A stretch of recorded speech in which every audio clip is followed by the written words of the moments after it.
Miss John, you're the executive director of the Celebration Bowl. Just curious, how does one become an executive director of the bowl? I mean, what are the qualifications? That's a good question because I still don't know the answer to that. It wasn't really something that I was pursuing. I was chief executive for 100 Black Women of Atlanta, and we actually ran a game, the Atlanta Football Classic, that featured Florida A&M and Tennessee State. Okay. And when ESPN was looking to launch the bowl game in Atlanta, they reached out to me through the commissioner at that time to have a meeting with them. Okay. And so the conversation sort of led to an offer to join ESPN. And I initially was a little hesitant, but just simply because I was enjoying what I was doing. But I enjoy building things, and I saw this really as a great opportunity to build something institutional for historically Black colleges and universities, HBCUs, Okay. and to work at putting us in a space where we aren't as it relates to being with the other bowl games. And although the Celebration Bowl was sort of a legacy of the Heritage Bowl, which was a legacy of the Pelican Bowl, that it was our desire to make sure we were able to institutionalize this in a way that 50 years from now, 100 years from now, that this game would be very, very viable and would certainly be functioning at a level beyond what anyone would imagine today. Absolutely. And so in 2015, that was the first year the Celebration Bowl was correct? Correct. How well, you said ESPN, so who pitched it to ESPN? Did ESPN come to somebody, or someone actually pitched it to them? Dr. Dennis Thomas, who was the commissioner of the MEAC at that time, approached ESPN with the idea to get engaged with the bowl game. It wasn't called the Celebration Bowl at the time; it had no name, because the Heritage Bowl, which preceded that, had actually gone defunct. I think it was back in 1999, around that time, and so pitched the idea to ESPN, and it actually took 10 years after that for the MEAC chancellors and presidents to vote to approve giving up the automatic qualifier to go to the playoffs and actually go to the bowl game. So initially, again, it was his idea to pitch it to them. But as I tell people, there's a lot of great ideas out there that are in file cabinets and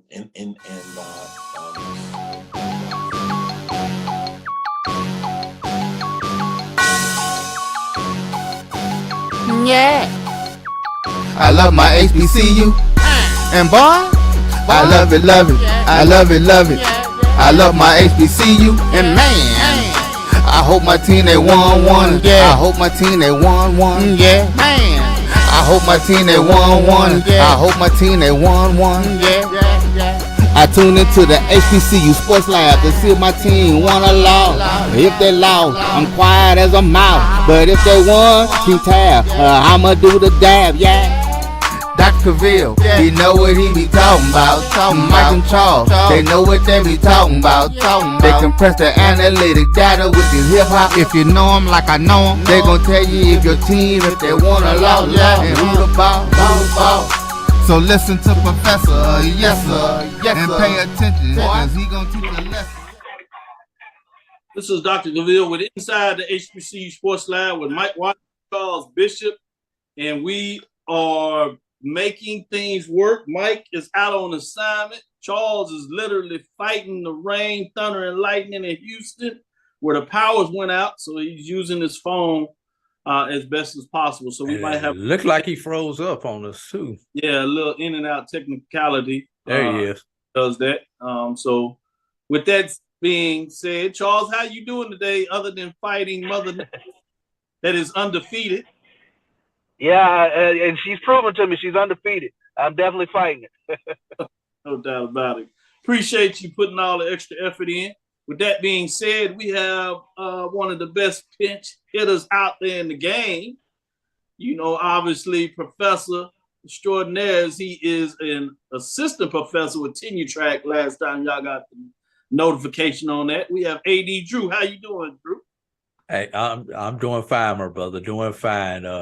No weather here today. We had some yesterday and the day before, but since Texas is west of Georgia and we're pretty much on the same longitudinal plane, I'll probably catch it about Thursday, Friday. Right. I didn't know if you were so kind that you pushed it our way. I wasn't sure which one. No, y'all get it first. Get it back.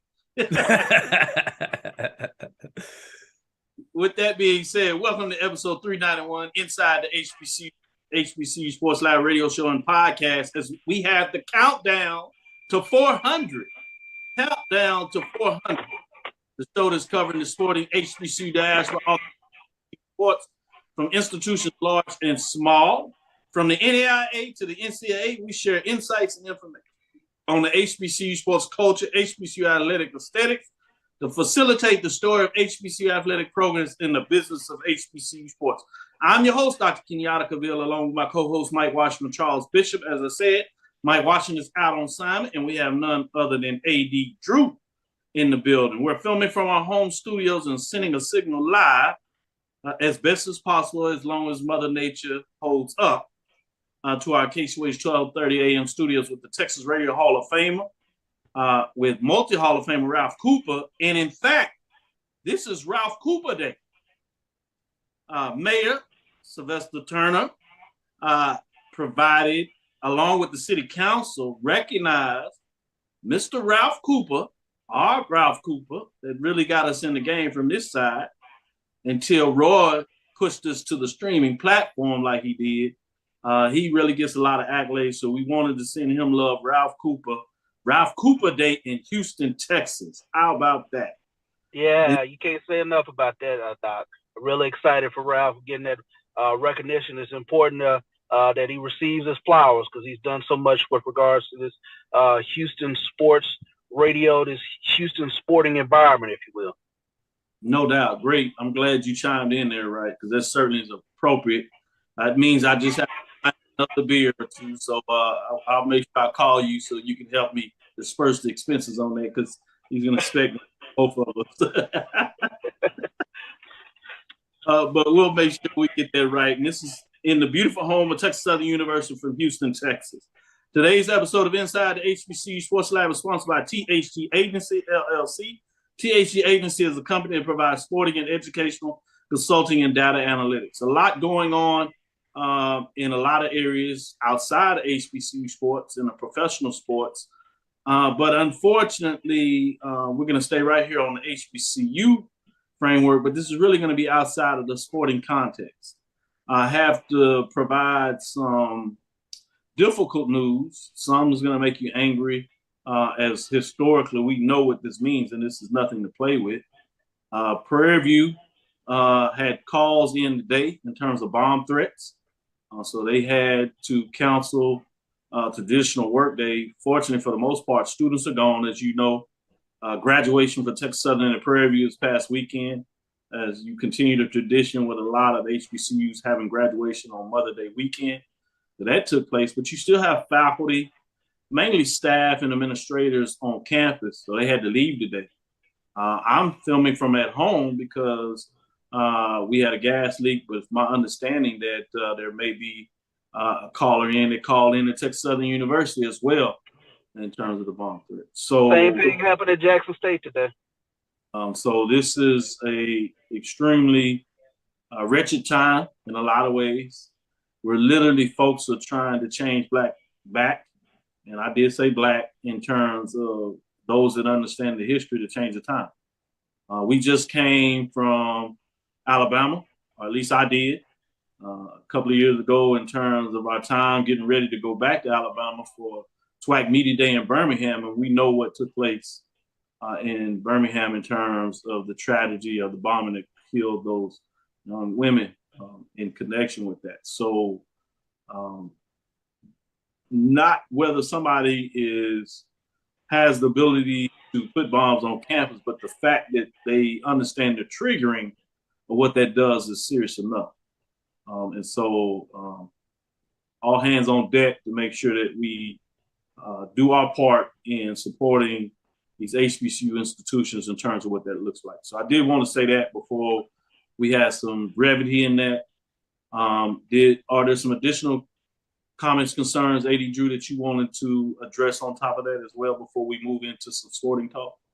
Yeah, the bill that was signed in the state of Florida, that basically says that no racial equity or no racial equity classes can be taught in a public institution that receives state funds. So not only does it look like we're being attacked via the bomb threats, and of course we know what the gun violence has been out here as of recent, but now they want to attack us intellectually by making us, not only making us less aware of who we are, but also making other cultures not aware of our diverse history. And we should be learning about African American culture as well as we learn about Asian American culture, Hispanic American culture, and we know about European culture. But the more that you learn about other people's culture, the more respect that we can get for where we are now, because we understand where everyone has come from. So shame on the state of Florida. And in a sporting context, I wonder if this will give a Bethune-Cookman a recruiting advantage, because woke students may not want to go to the public institution because of these changes and the ramifications from these changes, and tilt that tide where Bethune has been the little brother or the little cousin for so long over to them. If we talk about it in the sporting context, that's the sports question related to that Florida bill that was just signed by the governor. I won't call his name, but I'll just call him the governor of that state where I used to live. Yeah, great point, because at the end of the day, it all ties in together. So it's a tragedy in terms of the deception. And some people will say straight out lies in regards to the ability to navigate the space, particularly in a country that likes to provide the framework of freedom.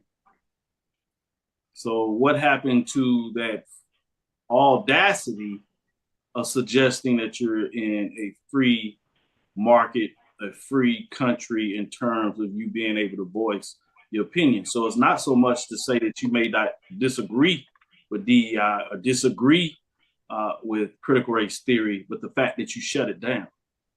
Authoritarian is the terminology for those that still continue to understand history, see exactly what this is.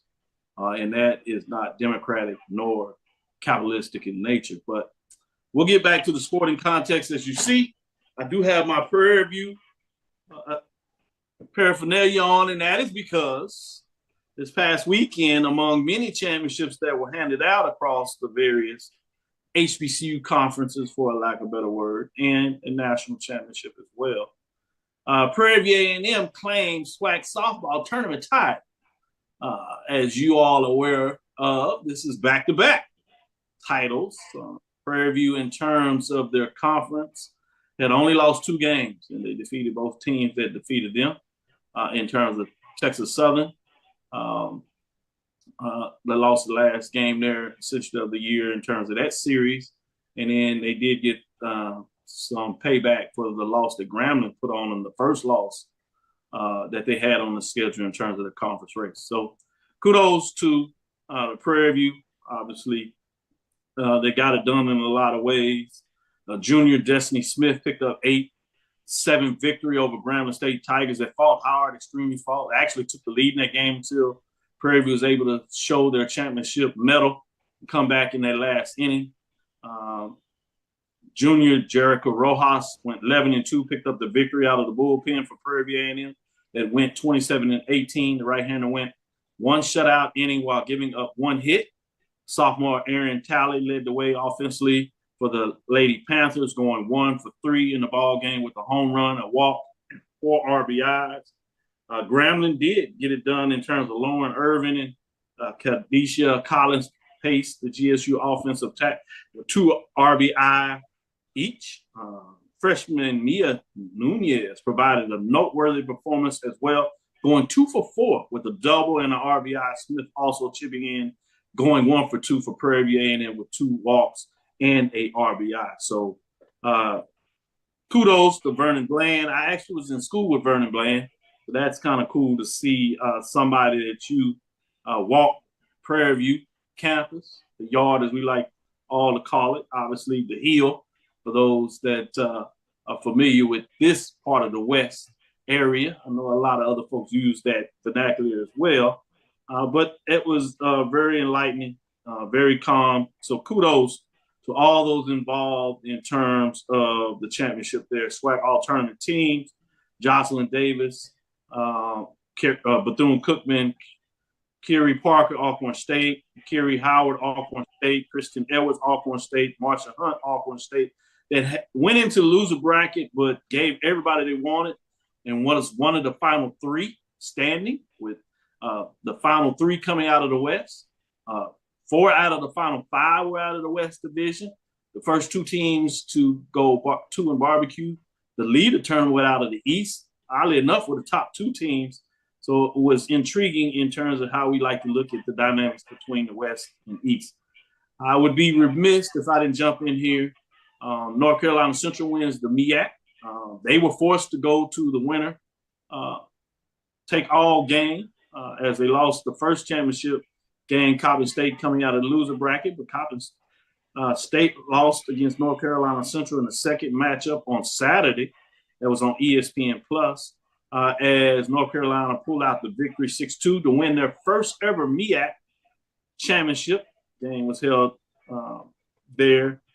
So kudos to outstanding MEAC tournaments for Vanessa Carosa, Coppin State, Siriana Esperanza, Coppin State, Amelia Weber Howard, Mia Gonzalez Howard, Amia Bellinger, Maryland Eastern Shore, Caitlin Smitchko, Maryland Eastern Shore, Anita Hunte, Morgan State, Gabby Vaughn, Norfolk State, Jaden Davis, North Carolina Central, Morgan Green, North Carolina Central, and Ashanti Eubanks, North Carolina Central. So kudos for them being able to get the championships in terms of what took place there. Obviously, there were a couple of other championships, but we'll share those on Thursday as we get back to it. Want to get into our first break. At the end of the show, we'll come back and see if AD Drew wants to have some additional news he wants to get out there, or anything Charles may have a thought on those championships. But let's take our first break, come back on the other side. We'll get into a little bit of the baseball talk. We're going to go into SWAC. I'll give you some updates quickly in terms of what's going on with our independents. They're struggling, trying to see if they can make that march getting into the close of the season. This is the last weekend before you get into tournament action next weekend, specifically for the SWAC. So we'll talk a little bit of touch on that about this last weekend. We'll start as we do with divisional play, Eastern Division, get in the Western Division. So get these two gentlemen's thoughts in terms of what that may look like this week as things close. It looks like Alabama State, for the most part, has the Eastern Division wrapped up. But there may be a little bit of fun in the Western Division, if not at the top, a little bit of seeding there. And so we'll get to tell you what that looks like. Stick with us. We'll be right back after this first break. Come back on the other side. Since 2002, Empowerment Resources, Inc., a nonprofit organization, has empowered more than 1,500 youth and adults in Duval and surrounding counties through its programs Journey into Womanhood, Girls Mentoring, Life Skills for Teens, and Parenting Education Coaching. To get involved with programs, volunteer, or donate, visit www.empowermentresourcesinc.org. Follow us on social media, facebook.com/empowerment.resources and instagram.com/empowermentjax. It's never too early to plant the seed, to share the tradition, and instill a sense of pride in your HBCU with your little ones. HBCU Pride and Joy Children's Boutique helps you share your school spirit with a wide selection of adorable kids apparel and accessories, officially licensed from your favorite HBCU. Visit hbcupridejoy.com and follow us on all social media at HBCU Pride Joy on Facebook and Twitter. You're looking for the latest information on Southern University sports, the Southwestern Athletic Conference, and HBCU athletics. There's only one place to go. Tune in to the Carlos Brown Show, exclusively on the Black College Sports Network. The human voice has always connected audiences with experiences. Major brands all across America have trusted Kever's voice time and time again. Conversational, powerhouse, intelligent, and sincere. That's the voice you need for your creative marketing process. KEAVERSVOICE.com. Kever's Voice, Kever's Voice, KeversVoice.com. Always on, all the time. Press the analytic data with your hip hop. If you know them like I know them, they gon' tell you if your team, if they wanna loud, and who the ball. So listen to Professor, yes sir, and pay attention, cause he gon' teach a lesson. This is Dr. Cavil with Inside the HBCU Sports Lab. As we said, we're having the weather issues, but I think Charles is fine. He'll be back in for the next two segments. So we're going to make a little adjustment. Instead of talking, as we said, a little bit about the SWAC, we're going to hold off that and go back on some news and get some discussion going. I wanted to jump in here and ask AD Drew, what are some of the hot topics that are on your mind in terms of the HBCU sporting scene this week? But the hot topic has to be the article that came out from HBCU Game Day on the Division II level, and that is zero means no. That should have been the title of the article. Zero means no, saying that the two champions of the conferences, Fayetteville State and Benedict, had proposed a week zero matchup. And the NCAA said no. The week zero essentially is reserved for FCS and FBS. And this is from HBCUGameDay.com. Why did the NCAA turn the game down? No Division II conferences or teams have participated in week zero games. It appears because there is no precedent for Division II conferences playing week zero games. The SIAC and the CIAA waiver was turned down by the NCAA. So that was one of the reasons. One of the other reasons, and it's mentioned in this article, that game, should it be played, would potentially put both of these teams over the Division II cap of 11 games, should they both make it back to the championship game, which we know is their aspiration when this thing is all said and done. So by going over that cap, that's another reason why this game was potentially turned down. So, and I've got my own thoughts on that week 11, the championship game, and other things that could be done around that. But that's a discussion for a different podcast, Dr. Cavil. No, we can get into that. We got a little time for that. But I'm fascinated about this topic. And let's chop into it a little more. And I'm glad you brought it up in terms of news, because there's been a lot of talk out of there, whether it's in social media platforms. Some of our colleagues that also do great HBCU sports show, the Golden Boot and things of that nature, are talking about this as well in terms of what that looks like. And so I wanted to give a little context as we got Charles able to get it set up in here. And so just to level set, we're talking about staying with some news and HBCU talk. So we're going to talk about the next two segments, 3 and 4. We'll get into the baseball talk for the SWAC and Independence. But we decided to carry on the news and maybe get a little dialogue, particularly with this being so hot, which is the article that came back out there, HBCU Game Day, HBCU Sports, in regards to the push for a week zero game between the SIAC and CIAA, with Charlie Neal, the legendary broadcaster, now working with HBCU Go, asking the two commissioners in regards to petition the NCAA to allow them to play in week zero. I think the first thing that is important, we saw the partnership that came out with all 4 HBCU conference talking about working a lot more together. I think this shows a clear design that the 2 Division II conference, CIAA, SIAC, have started that in terms of being able to work not only all 4 of them working together, but specifically working on projects to work together. And then with the opportunity to HBCU Go to put this out there, they petitioned the NCA. And a lot of folks, one thing that I wanted to clear up is that sometimes we look at the NCA as almost as if it's the boogeyman. If it is the entity that literally makes decisions. And people have heard me say this over and over, and people are starting to pick up this and kind of understand it a little more. The NCA is just a governance body. It's a governance structure. It's important for all of us to realize, because sometimes I think the ADs, the commissioners, particularly of the Autonomy 5, as they like to be called, we know them as the Power 5, and to some degree the G5, love to put out as if the NCA is doing things or won't allow them to do things or they need to fix stuff. But it is the presidents and the chancellors and the ADs that set policy. Let me say that again.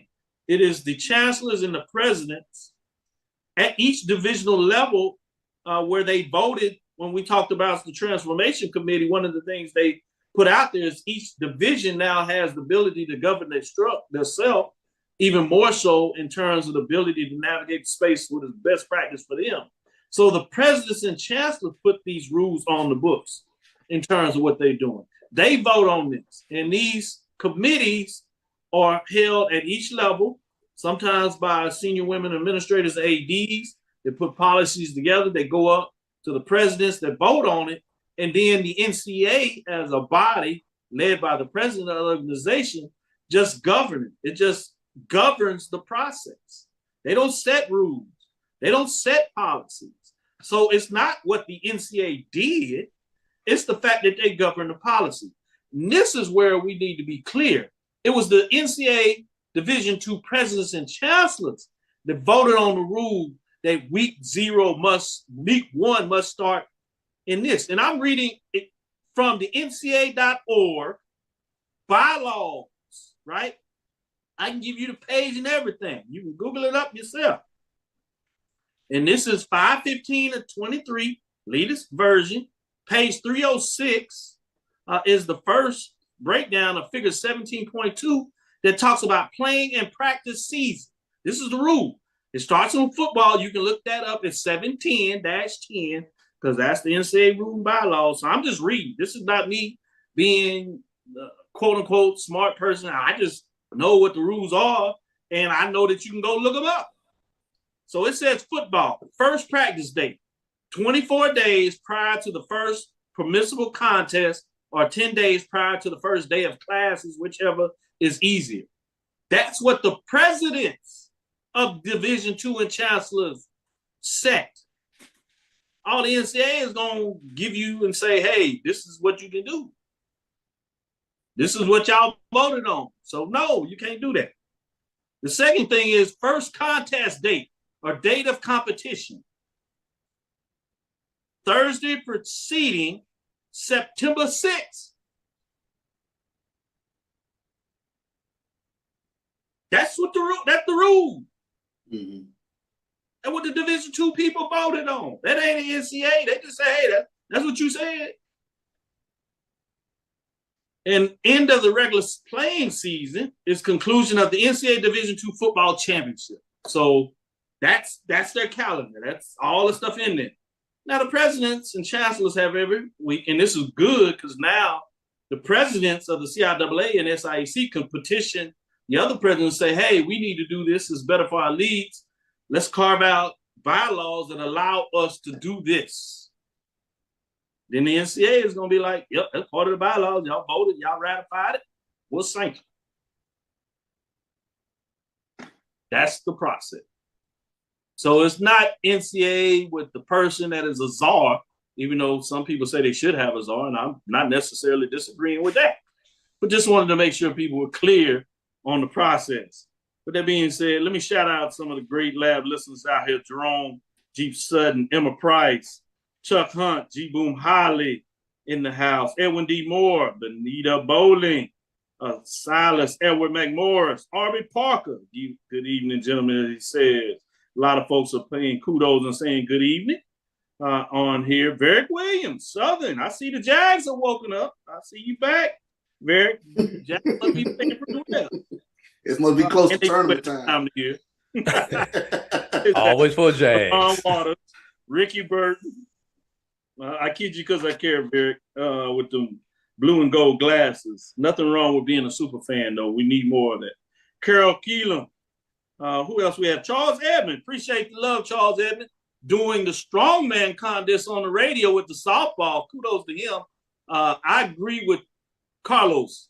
You deserve to be in the SWAC Hall of Fame at some point. We got to find a way to make sure that you're in, even if it's as a contributor. I think they've opened up those lanes, so you deserve that as much as anyone. So we need to make sure that we do what's right to get those that have spent a lifetime providing us a voice to be able to follow the SWAC. So shout out to Charles Edmond and shout out to Carlos Brown for putting that out there. Junior Castile, Lonnie Shaw, John Richardson, Jeff Roberts, all in the building. Hopefully we gave you some good updates in terms of what that is. Before we go to this next break, any thoughts from you, Charles, in terms of obviously the thought process of the article, which was great information and great to see that they're pushing for that. But then my diatribe, if you want to call it that, in regards to at least understanding the NCAA process in terms of how things are put out there, because it unnerves us when we get out there and we say stuff as if it doesn't look like we understand. And we had the ability to inform our listeners to make sure that they're as educated as possible. So when they do make concerns, that they're doing it from the best knowledge possible in terms of what they want to see and not are being misled one way or the other. Go ahead, Charles. Well, I think first and foremost, kudos to you for explaining and putting it out there in regards to clarifying, sort of the process by which teams go about playing in week 0. The question, I guess, that I would have do our presidents and administrators on the Division II level, they see the importance of playing at week 0 game now, especially with regards to national exposure, branding, and this, that, and the other with regards to the institution. Because I guess it goes back for me, like, how do we sort of miss the ball moving when the trend was starting to play these week 0 games, and we see how immensely popular they are, especially with regards to the sporting public. There is a thirst, a hunger for college football, especially that back weekend of August before Labor Day now. With that being said, certainly good points when you say that. I do want to give a little stuff, not to cover for the president's chancellors as if they need it, but they still are voting in the group. So even if they had to put that out there, they may not necessarily be able to carry the vote to get it across. We remember at one time, FCS, if you remember, we're trying to open up to get that at your game. And the body of FCS voted it down. Yeah. Even though obviously the SWAC and MEAC wanted it, and a couple of other FCS program conferences. But wasn't enough. So that's part of it. And 2, this is the first time I think that it was viable where they had a platform of a magnitude that said they wanted to put it out there. So you got 2 parts of the partnership.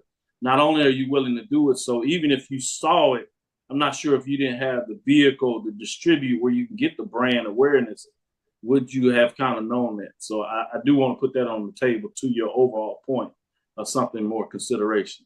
Before we go to this next break, I did want to go back to you, Drew. Any additional thoughts you may have after, again, I provided some additional context to the subject, because I'm glad you put that on the table. Well, and I'll be brief, Dr. Cavil. Given all the parameters that you have you put out there, okay, SIAC, CIAA, let's see if we can come up with another way that we can have an event such as this happen. Division II schedules aren't made as far in advance as FCS and definitely FBS schedules. A lot of times on Division II level, they are year to year, maybe 2 years. If you go ahead and agree to a home and home series with somebody, you may have your game set for the next 2 years. But with the 8-game conference schedule, let's take one of those games. You're gonna maintain your rivalry. That could be with a quote unquote check game or a regular rivalry. But one of those weeks, let's have an SIAC-CIAA crossover in one of those other 2 weeks. Number one. Number two, you also have week 11 out there. Yes, we know 4 teams, 2 SIAC teams, 2 CIAA teams will be playing for conference championships. Let's be creative. We can go ahead and schedule crossovers during week 11, or B, we could do the PSAC model and go ahead and schedule week 11. And if you happen to make the championship game, you get pulled off the schedule. You play the championship game. Then the 2 teams that are left on the schedule play each other for the 11th game. Helps the conference rating overall. May help get an extra team into the playoffs. Just 2 things I wanted to throw out there about the football scheduling model in the SIAC. Strategy. Good stuff. We'll send this directly to commissioners, and then we'll ask when they get it done that they send a little seed money for the the additional information. Between that and our baseball proposal, Dr. Holloman ought to be giving us a good royalty check. Oh yeah, we go all day. Let's get into the second break as we over a little bit. We'll come back on the other side, and as we promised earlier, we will get into the Division I baseball talk. With that, we'll be right back after this second break. On the other side, catch us. Are you hungry for authentic Caribbean food like jerk chicken, oxtail, red snapper, shrimp, tofu, and rasta pasta? Well, find your way over to Mango's Caribbean Restaurant, 180 Auburn Avenue, right next to Royal Peacock in downtown Atlanta. Them belly full, but we hungry. Mango's Caribbean Restaurant, open daily from 11 a.m. to 10 p.m. And on Friday and Saturday, we're open till 4 a.m. Come to Mango's and put some spice in your life. So we've got a good thing going. Mango's Caribbean Restaurant, 180 Auburn Avenue, right next to Royal Peacock in downtown Atlanta. For more info or directions, call 404-698-3992 or log on to mangoscaribbeanrestaurant.com. For instant coupons, text MANGOS to 313131. Tell your mama hungry, papa hungry, brother hungry. Mango's Caribbean Restaurant, authentic Caribbean cuisines. Open up the door, tell your mama hungry. T. Madden and Associates is a sophisticated and experienced law firm located in your neighborhood. We're turning injury to cash. T. Madden and Associates obtained almost $2 million for my injury. They turned my injury to cash. Now, we can't guarantee how much your injury is worth, but we've recovered millions for our clients. Call T. Madden and Associates at 833-PAID-123. That's 833-PAID-123. This is Brian Fulford. AD Drew and I are co-hosts of the BCSN Sports Wrap. We talk about all things related to HBCU athletics. From the games, teams, coaches, and fan interest stories, we cover it all. You can find our shows on Facebook at BCSN Sports Wrap, YouTube at MyJBN Online, and everywhere you listen to podcasts like Anchor, Spotify, Google, and Apple Podcasts. You can also find the show on the Jericho Broadcast Network's app. Make sure to download. We look forward to you joining the conversation and being a part of the show.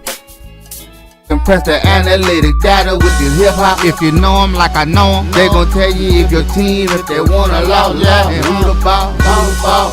So listen to Professor, yes sir, and pay attention, cause he gon' teach a lesson. This is Dr. Cavil with Inside the HBCU Sports Lab with Mike Washington, Charles Bishop. Mike Washington is out on assignment, so we have none other than AD Drew, as we have Professor Bishop, Professor Drew in the building. Let me give you some updates with the NEC. It's been a little tough and challenging for the HBCU programs in terms of what they're getting done. We do have one in the hunt, but this last weekend is really going to go a long way to see whether they get in the tournament. Last year, NEC took the top 6. Haven't heard any updates to see if they expanded the field with the expansion of the league. So we're basing on the fact that they're taking top 6. So what took place this past Friday, Saturday, and Sunday in terms of the HBCU programs? You had Maryland Eastern Shore on Friday lost a close one to Stonehill 7-6. Norfolk State was defeated by Wagner 9-5.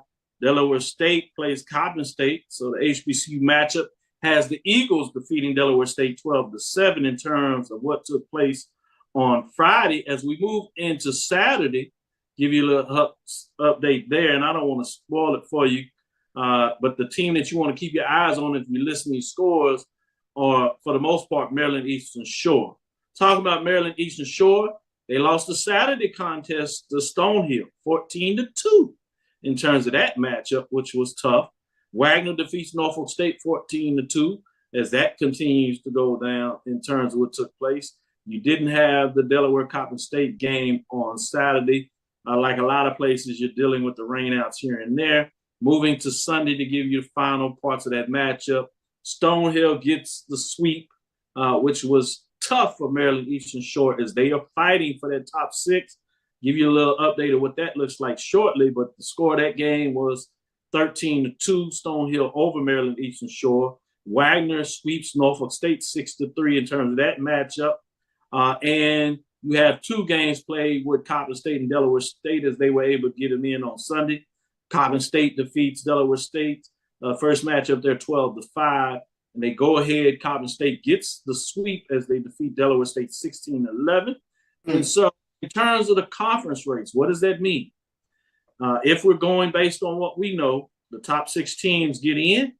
Well, Maryland Eastern Shore is at number 7. They're behind Merrimack. The good thing is they're only a game back going last weekend. Coppin State has an outside shot as they're 2 games back. In terms of the matchup, Maryland Eastern Shore plays Merrimack. They are at home. They have to find a way to sweep them. If they're able to sweep them, then they jump them, obviously, in terms of 1 game there and are able to make up that 1 loss. You also have a little bit the fact that in terms of Merrimack actually playing Sacred, I should say, and Maryland Eastern Shore in terms of their last matchup at home hosting the matchup that they need to get done in terms of Stonehill is who they play. So they have Delaware State that has struggled, so they should be able to get that game. But you know how it is when you have old conference rivals, how they can mix it up. And they can't, they have no room for error, really, unless Merrimack, that is fighting a number 4 team, Sacred, is able to get hot and lose to Sacred.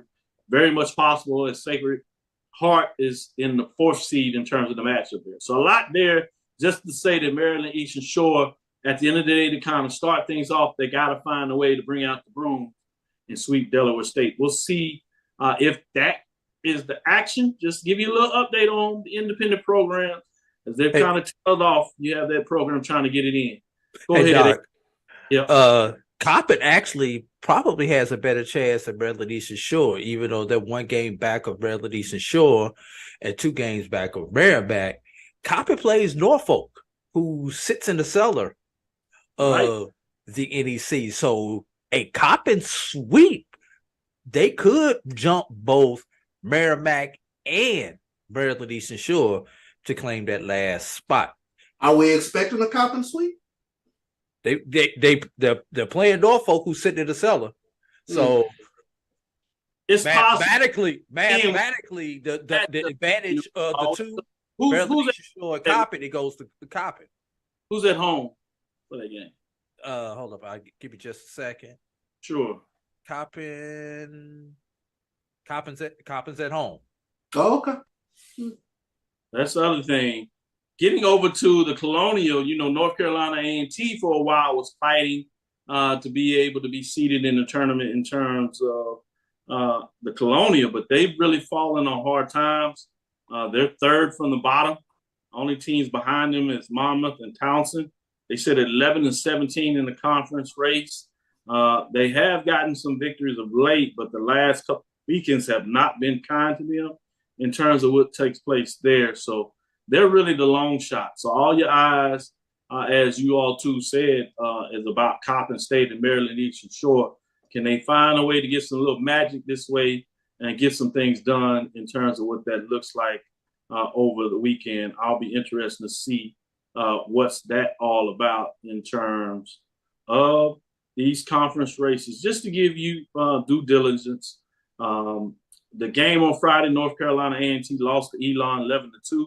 Some people like to joke around with A&T as Elon and said that's the rival there. So North Carolina Central fans always like to remind North Carolina A&T that Elon is the new rival.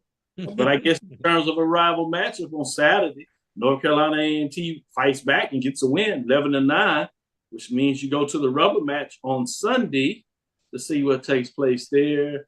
Elon takes 2 out of 3. I'll save you all that energy as Elon defeats North Carolina A&T 96. So that's a little bit of the struggle of the Colonial. So enough of that in regards to all that. Let's get into the SWAC to talk a little bit about what's going on that side of the board, particularly in terms of the East Division, in terms of what's going on there. Alabama State continues to show out, get it done as they bring out the brooms against Alabama A&M. So just in general, before we go into the last segment and we can look at both the West and East Division, what are your thoughts on Alabama State, the way they're just being so strong right now? Charles? Well, it's very interesting. I was talking to Coach Earl Sanders, Tulu's coach, and he was saying he expects for it to be still a very competitive SWAC baseball tournament, even though you have Alabama State that has playing tremendous ball. They've won, 10 in a row, 13 in a row, something to that effect. 10 in a row. 10 in a row. But it's hard to just write down a sweep week in, week out. Even we saw this past weekend, Jackson State couldn't sweep Mississippi Valley. Mississippi Valley sitting in the cellar in the East. So just overall, when you take a look at it, even with Alcorn and Southern, Southern couldn't get the sweep on the weekend. So you just look and you just see the overall play has gotten a little bit better, even when the teams at the bottom of the conference are playing just well enough to at least get a game. I was looking at the game with Alabama A&M and Alabama State Friday. Alabama A&M went into the 6th inning with a 4-0 lead before the wheels came off. So I'm expecting, next week or to be or in the next couple of weeks for it to be a really, really competitive SWAC tournament. So that was kind of my overall thoughts. I think things kind of went according to plan this weekend, but still teams were not able to get that 3-0. So that was the things that kind of jumped out for me. Before I close out this segment, I did want to give kudos to GCAC member Dillard as they got their assignment into the NAIA baseball tournament. So they're there. And then you obviously had Florida Memorial in that 19-inning, I don't know what you call that, marathon-type baseball game, 2-1, where they defeat Albany State, that has had a great season to the credit of Albany State at the SIC. But the last 2 weekends, boy, you talk about tournament play has not been gotten in.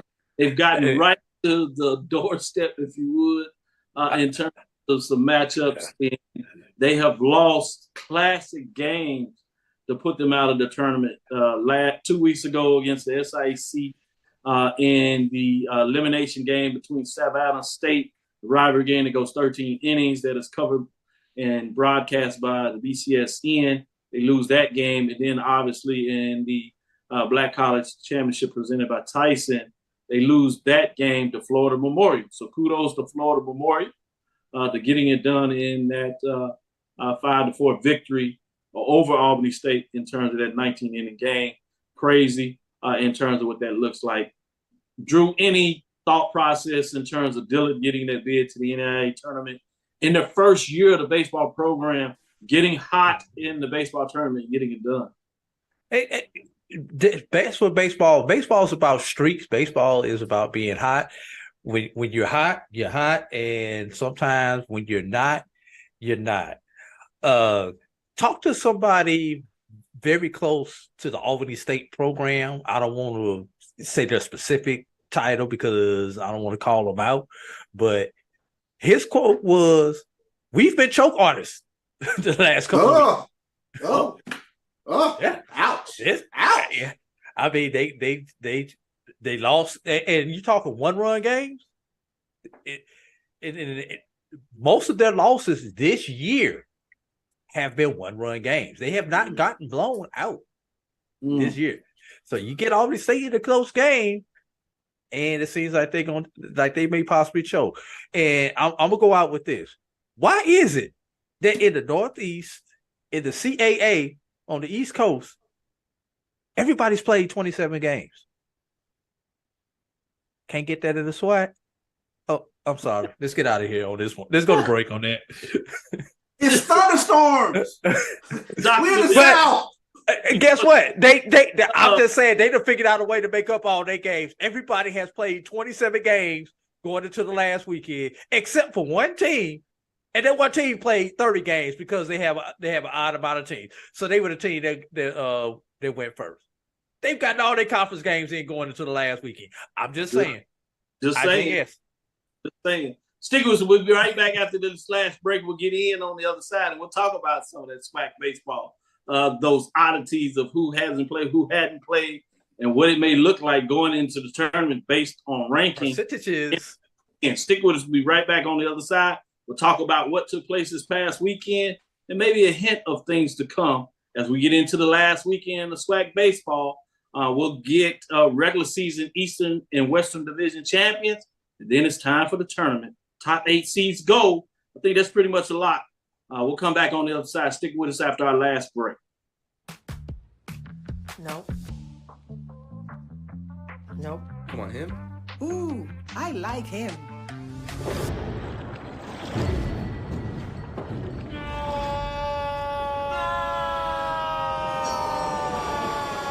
Quick, the quicker picker-upper. Bounty picks up message quicker, and each sheet is 2 times more absorbent, so you can use less. He's an 8. He's a 9. Bounty, the quicker picker-upper. Now, you can't live in Texas and not have a good red meat blend. Texas Cowboy Dust is designed for steak and other red meats. It's out to be my most popular spice blend, made with onions, peppers, ground mushrooms, pink salt, and other spices. Texas Cowboy Dust also goes great with chicken, pork, vegetables, and adds a restaurant quality sheen to gravies and sauces.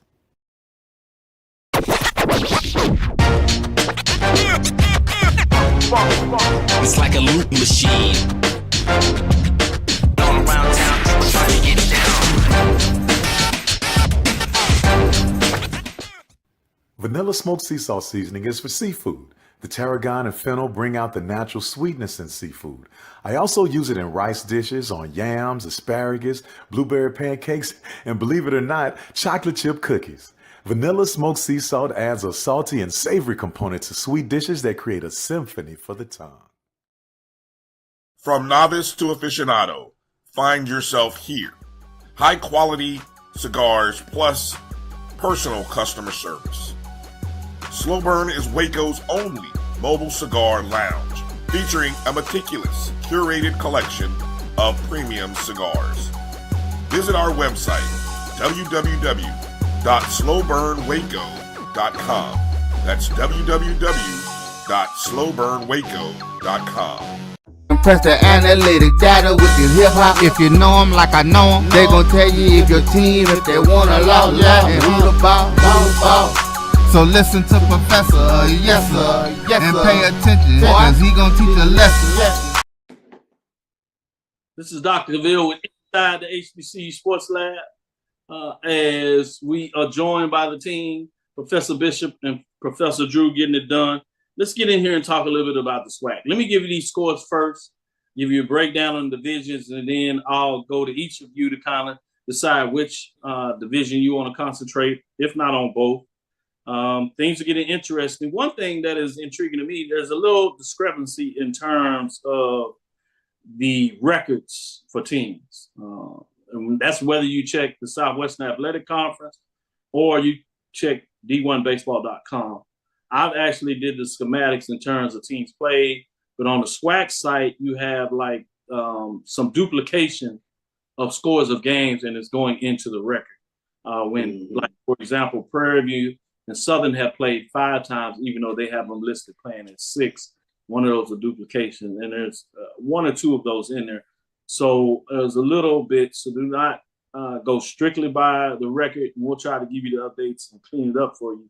But I do want to give you that indication, and that's why we're not showing the updated records as we usually do to have that information for you. In terms of Friday matchups, Prairie View played 2 on Friday. The game was scheduled to be in Prairie View, and Prairie View is on a losing streak, but they haven't played a home contest conference-wise in a while. They've had to, the field has been getting rain, and even though the days that it's not raining, it's holding water. So they haven't been able to play games there. So 2 of the games against Southern they were going to play at home, they actually played in Southern. Southern won both of those games earlier, so kudos to them. And then you also had the fact this weekend, the game was TSU was supposed to be in Prairie View. They actually played that game in Lamar. They played a Friday and Sunday, allowing the students to graduate, to have graduation ceremony on Sunday, and to get outside of the rain. So on Friday, they had the doubleheader.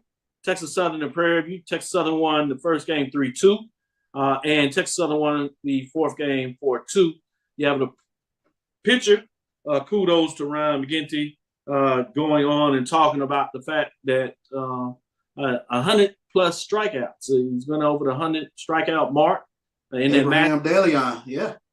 Thank you, DeLeon there. And then he has set the record as he got 2 more strikeouts during the week and get it done. So kudos to what he's been able to do over his career. Anytime you get to 100 strikeouts, that's significant. And when you start setting school records, even if they're modern records, that is significant in itself. And you get the 2 wins in terms of what that looks like in those matchups. Prairie View does salvage and get a game there. They don't get swept in terms of those matchups there. But Bethune-Cookman does get one. A couple from FAMU, taking 2 out of 3. One of the games was 13-4. And Alabama State continues to do with Alabama A&M, even though Alabama A&M, as you alluded to, had some gamesmanship in those games. Alabama State continues to find a way to do what they do, and they win in terms of the matchup. Intriguing, Grambling takes 2 out of 3 from Pine Bluff. Pine Bluff gets a game. In the last one, they beat up on that. So one of the hottest teams out there is Arkansas Pine Bluff, but I think it's a little too late in terms of what that looks like. So it's going to be fascinating to see. Even with makeup games, they just don't have enough games to catch up with the 4th spot, whether that's Prairie View or Southern for that matter. Bethune-Cookman wins the 2nd game against FAMU 11-6.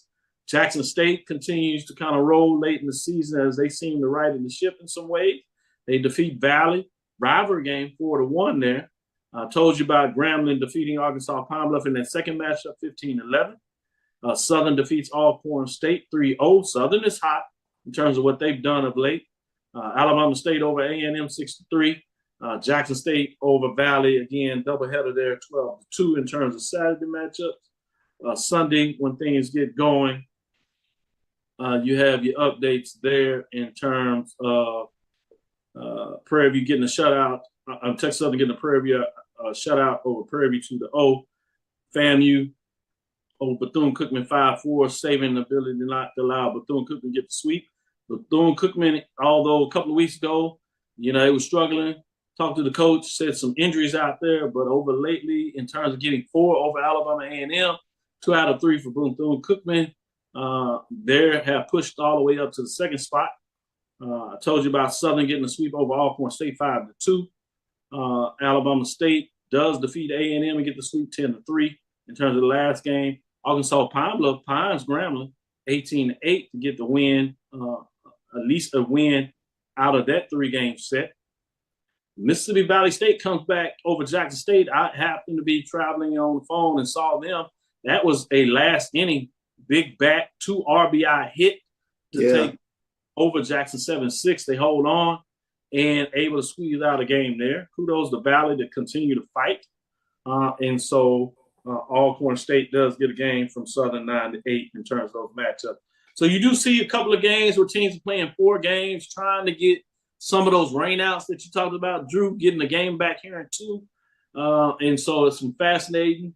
Yeah, some talk the teams are going to maybe try to squeeze in a game or 2 this week. whether during the week or maybe play games early Thursday, Friday, and Saturday, and back in one on Sunday, and make sure that they can get a game or two back in.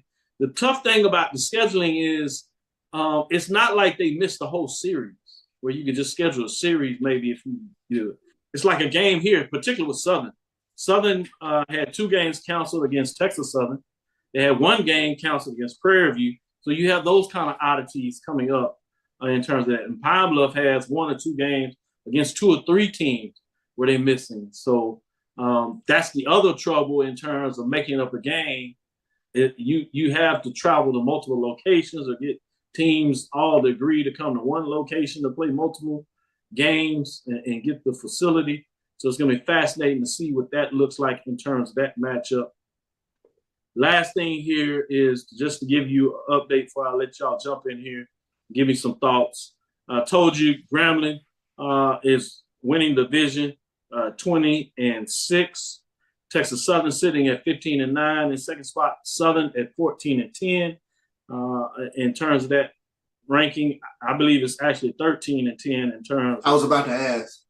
Yeah, and Prairie View they have listed at 13-12, but I have them at 13-13, 500, which is still 3 games above Pine Bluff in a win, but it's 4 games in terms of loss column Pine Bluff there in terms of those seedings there. So little differential game here at who, which could go into seeding a little bit, but this last weekend should play things out. Alabama State is running away with the Eastern Division 24-3, only 3 division losses, 27 games, so they've been able to get them all in.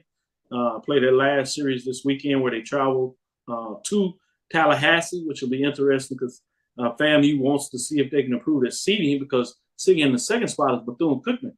I told you got hot of late that sits 18-8. FAMU is behind them at 17-10. Jackson State at 12-15. Valley is 4 games behind in the win column in terms of just 8 wins, but they're actually 7 games behind in the loss column. So you see a lot of differential in terms of what that looks like. Let me start with you, Drew. Just your thoughts in terms of the SWAC, whether you want to go East, West Division, it's on you. Take it away. I'll start quickly in the East, and I'm going to put my FAMU hat on for this brief comment. If you're Florida A&M, you desperately want to catch Bethune and jump Bethune, because if you jump Bethune, that puts you in the bracket with Grambling. That's right. You don't want to be in the bracket with Alabama State, an Alabama State that literally dominates you. But the only way that you could get out of the bracket with Alabama State is to go and sweep Alabama State this weekend. Yeah, y'all do the math and figure that one out. I don't know how this gonna quite work out. Let's go over to the West. Okay, the West. Yeah, all 4 teams who are going to the tournament in the West have missed at least 1 game. So when we talk about these percentages and everything on the West side, it's really fairer on the West side because everybody has missed at least 1 game. It looks bad, but comparatively speaking, compared to their peers in the West, it's not that bad. But the interesting thing is, will one of these games, because 2, 3, and 4 are up for grabs right now, will one of these games really matter as far as that percentage? And let's be real, same thing, just like FAMU doesn't want to stay in that number 3 spot. Do you really want to finish number 2 and go over into the bracket with Alabama State if you're in the West? I'm just saying. Yeah, I think I can echo that. I mean, that was my questions in terms of just making up these 1 or 2 games, especially with regards to Texas Southern Prairie View. Will it matter with regards to where they are seated in the next couple of weeks? And then I come back to this, Doc. How big is it that? And I think you touched on it, that Prairie View has not played a home game since the Southern Series and it just not having that last at bat at home. how crucial that is with your, and I'm saying that from a standpoint with your home fans screaming and cheering and this, that, and the other, trying to give you that momentum. How big is it that they have not been able to have that quote unquote home field advantage? Good stuff. Good stuff.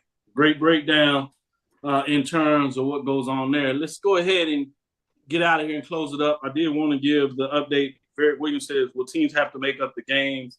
Isn't it an 80% rule? Previously in the 10-member SWAC, that was a rule, 80% rule.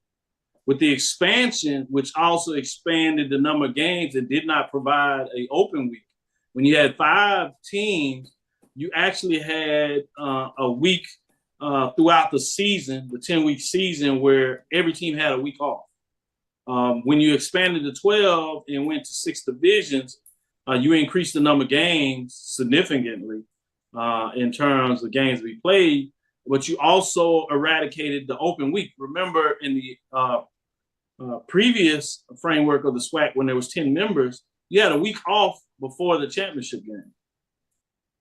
You had a week off before the tournament in terms of that. And that's because you had those open weeks in terms of the way the conference schedule. You don't have that now. Everybody is playing a gauntlet, playing 30 games, and you play, there's actually 3 games in each division each week, 6 games. So you do that over 10 weeks, you can do the calculation. And I'll give that as I took a note, because what's intriguing about that, and we'll get to talk a little bit more about this on Tuesday when we talk about inventory. What does this do with your inventory? So that's one of the things that I found out over the years in terms of recently, in terms of MEAC losing some of its members, what it did to inventory and how that plays out on the contract. When you sign a contract saying that you're going to give a streaming and broadcast platform so many games. Well, if you lose members, you lose those games. You can't give them to them. So somehow you either have to have a rebate, or somehow you have to give that back or extend the contract so they get those games in. So those are some things that you think about. On the other hand, it's a promising thing for the SWAC, because now they add all these inventory. Think about all the additional football games. Think about all the additional basketball games. Think about all the additional softball, all additional baseball as you see now. That's a net positive in terms of increasing your inventory. Now I'll actually break down of what that looked like previously, before expansion, and after expansion, in the same way with the MEAC, when you look at de-escalation of the conference from losing members to the numbers of what it does to inventory. But let's get into it. Enough of the talk there. Gave you some business perspective. Kudos to Charles as he went home to visit his mom. A happy belated Mother's Day. I know we said that before we left, but hope all the moms out there in any capacity had great Mother's Day. But I wanted to do a special shout out to Charles, his people, and his mom, particularly going to church there, and all of them wanting to shout out saying they listen to the show. Thank you for listening to the show. We'll see you summer. We'll be able to do a little more of the business talk in regards to giving you the data, since you really appreciate that news. So hopefully you gleaned a little bit about that today in terms of NCAA guideline rules, and a little bit, as we snuck in to close it out, a little bit about the inventory in terms of what that does for broadcast. We'll take a deeper dive maybe on Thursday, if not later this week. Special shout out to Drew, being the great pinch hitter he is. Appreciate you for all you do and all the work. Shout out to Roy in terms of the layman's work that he does in the background, put all the work. One other thing you want to share before we close out, Drew? No, I was just saluting you back on that. But I'll throw this 2 cents in. We just 2 weeks out from the Tulsa massacre, kind of why we wore the Black Wall Street shirt. That happened. 1921 at the end of May. Especially as we open the show, most appropriate. I'm glad that you made sure that we got that in there, and we will make sure we honor those that lost their lives tragically in the Tulsa race riot in terms of the massacre that took place there, the appropriate term. Thank you for listening to Inside the HBCU Sports Lab. Make sure you share our podcast with your friends and colleagues. I am Dr. Kenyatta, Cavil, the Dean of HBCU Sports, coming from inside the lab in the College of HBCU Sports with Mike Washington, Charles Bishop. Mike Washington is out on assignment. We'll see if we can get him in. I think he has a tight schedule, so stay on the hook if you can, AD Drew. in terms, we might need your services as a pinch hitter again. Again, we want to thank you for listening to Dr. Mills Inside the HBCU Sports Lab with Mike Washington, Charles Bishop every Tuesday and Thursday at 6 o'clock Central Standard Time. You know what it is right here, right now. Like, subscribe, and share with your friends. We look forward to next Thursday as we discuss the latest in the news. Follow me, Dr. Kenyatta Cavil, DrKenyattaCaval on Twitter, Facebook, Instagram. For those that like the news, and you can follow me on Twitter. I've been sharing a lot of the news from a data perspective for a professor and somebody that's widely in the news, a professor out of the Pac-12 that does analytical data, and he's talking about expansion. And I know it's outside of the HBCU, but these are some of the data metrics that I use as well when I talk about expansion of HBCUs and SWAC. So it gives you a little hint in terms of things that I'm looking at. Also gives you some information in terms of broadcast information, in terms of understanding the relevance of what that looks like. So if you get a chance to check out Twitter, I'm getting really into a lot of that in terms of those followers there, and I retweet their stuff just so you have it and know it. Facebook and YouTube is Inside the HBCU Sports Lab. Dream big, continue to move forward. Before we check out, make sure you download my JBN, my BCSN. Obviously, we're having our special support Black businesses, and those Black businesses that want to support us. Check out the website, and you get information on specials we have for you. We will talk with you soon. With that, Charles? Of course. AD? Lecture. Dismiss. Mahalo.